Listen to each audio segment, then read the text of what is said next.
ആലപ്പുഴ നൂറനാട് പോലീസിന്റെ അതിക്രമം ഇരുചക്ര വാഹനങ്ങൾ പോലീസ് തന്നെ നശിപ്പിച്ച ശേഷം യുവാക്കൾക്കെതിരെ കള്ളക്കേസ് എടുത്തെന്ന പരാതി. നൂറനാട് സ്വദേശി സാലു ഉൾപ്പെടെ 10 പേർക്കെതിരെയാണ് കേസെടുത്തത്.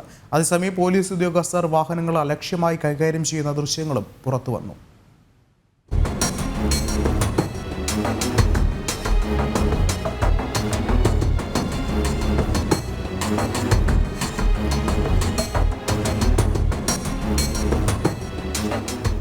പുതുവത്സര ദിനം രാത്രി 2:30-ഓടെ നൂറനാട് കളരിമുളയ്ക്കൽ തുരുത്തി ക്ഷേത്രത്തിന് സമീപം യുവാക്കൾ തമ്മിൽ സംഘട്ടനമുണ്ടായി. സംഭവമറിഞ്ഞ് നൂറനാട് പോലീസ് സ്ഥലത്തെത്തിയതോടെ യുവാക്കൾ ഓടി രക്ഷപ്പെട്ടു. തുടർന്ന് അവിടെയുണ്ടായിരുന്ന വാഹനങ്ങൾ പോലീസ് തന്നെ അലക്ഷ്യമായി കൈകാര്യം ചെയ്തു. ആരെയും പിടികൂടാൻ കഴിയാത്തതിനാൽ പ്രദേശത്തുണ്ടായിരുന്ന സാലു എന്ന യുവാവിനും സുഹൃത്തുക്കൾക്കുമെതിരെ പൊതുസ്ഥലത്ത് പ്രശ്നമുണ്ടാക്കിയതിനും വാഹനങ്ങൾ നശിപ്പിച്ചതിനും കേസെടുത്തു. എന്നാൽ CCTV ദൃശ്യങ്ങൾ പുറത്തു വന്നതോടെ പോലീസ് വെട്ടിലായി. വണ്ടികളെല്ലാം സംഭവം നടന്ന സ്ഥലത്ത് ഇരിപ്പുണ്ടായിരുന്നു.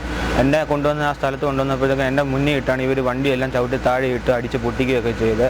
എന്നിട്ട് ഇവർ ഈ വണ്ടിയെല്ലാം തല്ലി പൊളിച്ചത് എൻ്റെ പേരിലാക്കുമെന്നും പറഞ്ഞ് കള്ളക്കേസ് എടുത്തു. എന്നിട്ട് സ്റ്റേഷനിൽ കൊണ്ടുപോയിട്ട് എന്നെ രാത്രി ഉറങ്ങാനൊന്നും സമ്മതിച്ചൊന്നുമില്ലായിരുന്നു. കണ്ണിലോട്ട് ഉറക്കം പിടിക്കുമ്പോൾ ഇവർ ചീത്ത വിളിക്കുകയും എന്നിട്ട് എൻ്റെ അടുത്ത് അങ്ങോട്ടും ഇങ്ങോട്ടും എണ്ണീറ്റ് നടക്കാനൊക്കെ പറയുമായിരുന്നു.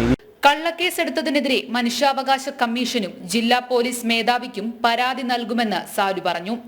എന്നാൽ വാഹനങ്ങൾ നശിപ്പിച്ചത് തങ്ങളല്ല എന്നാണ് നൂറനാട് പോലീസിന്റെ പ്രതികരണം. ഇരുചക്ര വാഹനങ്ങൾ ഹാൻഡിൽ ലോക്ക് ആയതിനാലാണ് വലിച്ചിഴച്ച് കൊണ്ടുപോയതെന്നും പോലീസ് പറയുന്നു. ജനം, ആലപ്പുഴ.